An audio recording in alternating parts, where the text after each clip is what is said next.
Hey, good evening. Welcome to A Foreigner in the Philippines. It's a late night job. Not too late, but we've had a very long day today. It's been one of those, almost like a Sunday. We went to a fellowship event in the quarry, and I managed to do a video, an interesting video, I think, about the quarry. Quarry is a unique place because it has been the guts have been carved out of it because it's a quarry, but there's still people living there, and these are people that have found a way to survive. Dennis is one of them. Dennis is the boy that had a cancerous tumor in his, I think, right leg, and it had to be amputated. You might remember when he first came to us, it was, let me see, must be almost 2 or 3 years ago now, and that was one of the first real, no, not the first, but it was a very harrowing thing for me to experience, because I went with Dennis and we went to see the surgeon, and I went in with him because we were there to try to negotiate a deal with the surgeon so that we could get Dennis the surgery that he needed. Well, had to sit there with Dennis to find out that the surgery, which would remove his leg, now when I say that it would remove his leg, usually there's a little good news on that, in that you can have a prosthetic leg made, and they're very, very high tech these days. I don't know, even given the money, which would be a lot, if he could even have a leg done, because the tumor was right up into the groin, and that's where it went, so right underneath, right into the pelvis. Now, I was really shocked when the surgeon said, look, I have to tell you that this is not a cure. Now, when Dennis first came to us, which was several years ago, we went and we were told then he's going to have the leg amputated. Well, it wasn't, ironically, there was no pain, so he decided that he was not going to do that. And we didn't see him for at least another year. It may have even been more. And then I went with him to get the bad news, and the bad news was that it would only handle the pain. It was not a cure. I didn't quite understand that. Sir, can you explain that to me, what it means that it's not a cure? He said, it's gone too far, and it will eventually kill him. So it's terminal? Yes. What can we expect? You can expect maybe 14 months, 12 to 14 months.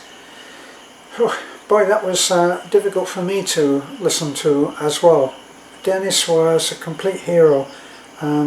He took that strong. He remained strong.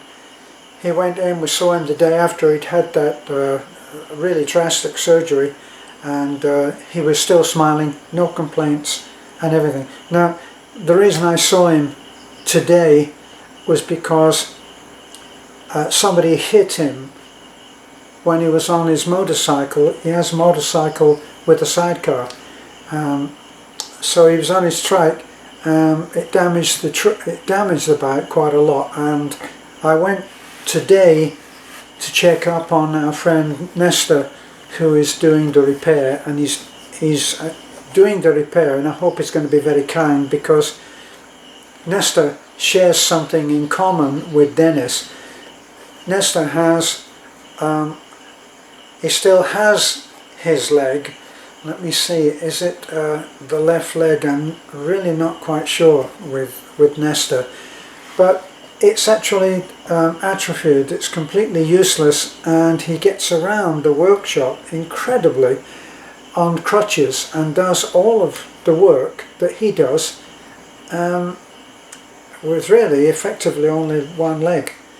And he doesn't even wear a shoe on the leg that is on the foot of the leg that is withered. So I'm hoping that he will have something, a sympathetic approach to repairing the bike. We've actually, let me see, we paid him about $3,500 so far to get the parts. The way that it turned out in the end, on close inspection, the one of the back wheel was completely shot, needs a new tyre, and it's got some other issues that are going to make it a little bit more complicated than what we thought. We thought at first it was just a back axle, but then turned out that it was a new wheel. So we're hoping that, well, we hoped that it was going to be fixed today, but when I stopped by it wasn't. So I had to tell Dennis when I stopped by in the, as I say, Dennis lives in the quarry area.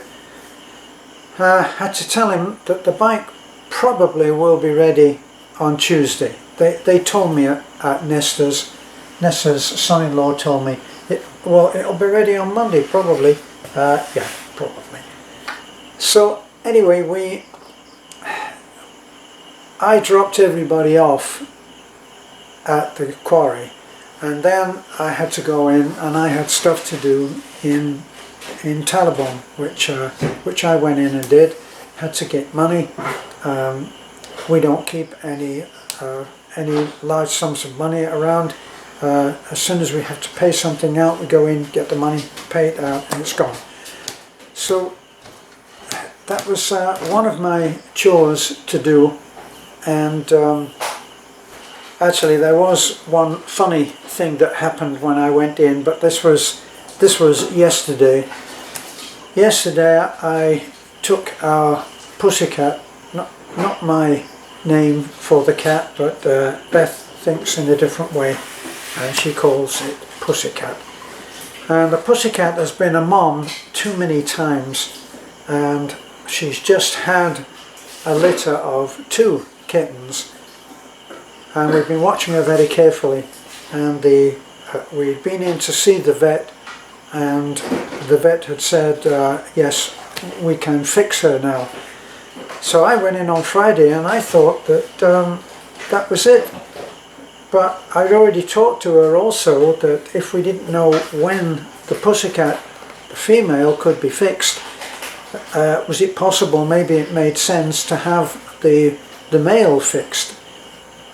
Well, anyway, we didn't take the male in, we took the female in. And so the vet took the cat thinking it was a male, which she could have done easily, and it wasn't. It was the pussycat.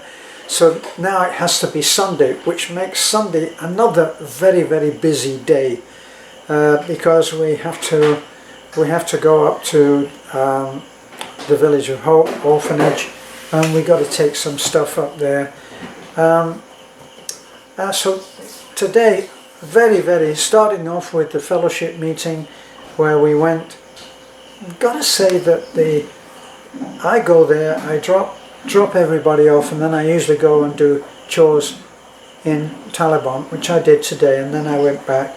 I went back quite early, was there for the last hour of the service, and what it was honouring all the pastors in the area who are of the one way fellowship.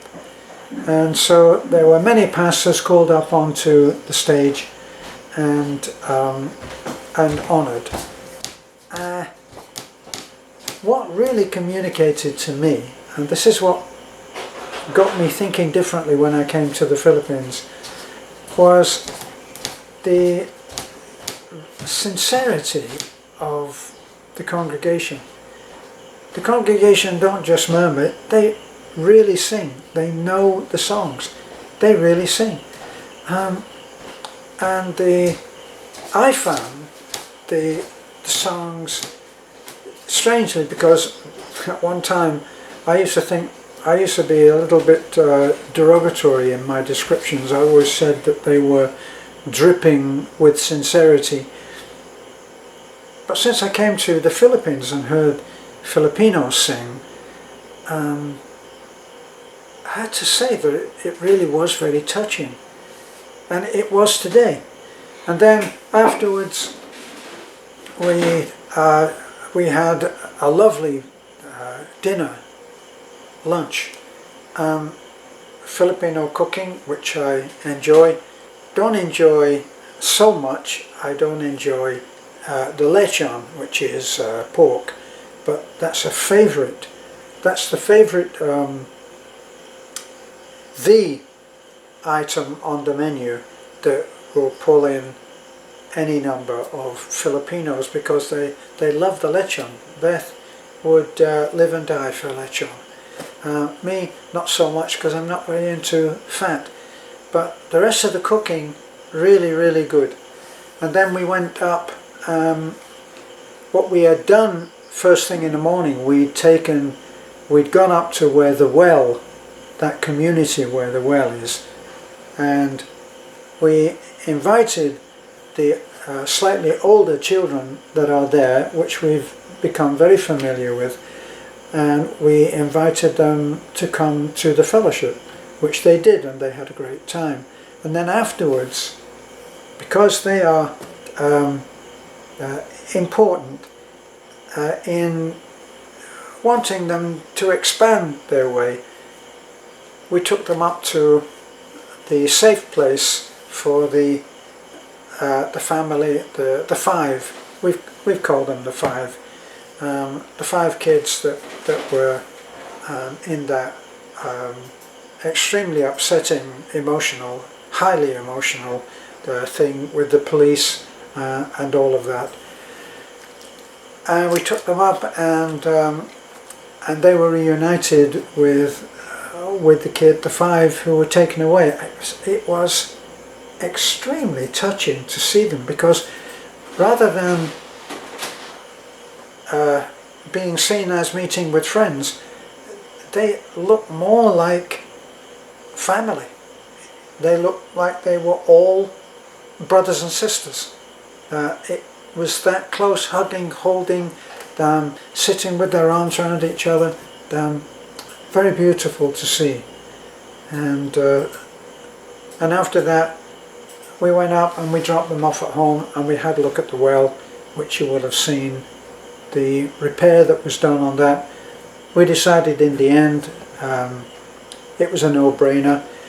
When we looked at the mess that was there from the well by the contractor who had done the well in the first place, we said, no, this is we're not going to be able to trust that this man will, and his team will do a good repair, because the repair should never have been needed. Well, our team have been on it, and headed by Beanie, who is Beth's brother, and they did a great job. And if you've had a look at the video, I'm sure that you'll agree. So that should have been the end of the day, but here I am, and it's about 10 o'clock now. We're still working. Beth just had a nap a little while ago, and now she's got up again. This is it's the kind of life that we lead, and no complaints, but sometimes it does make for a very, very long day.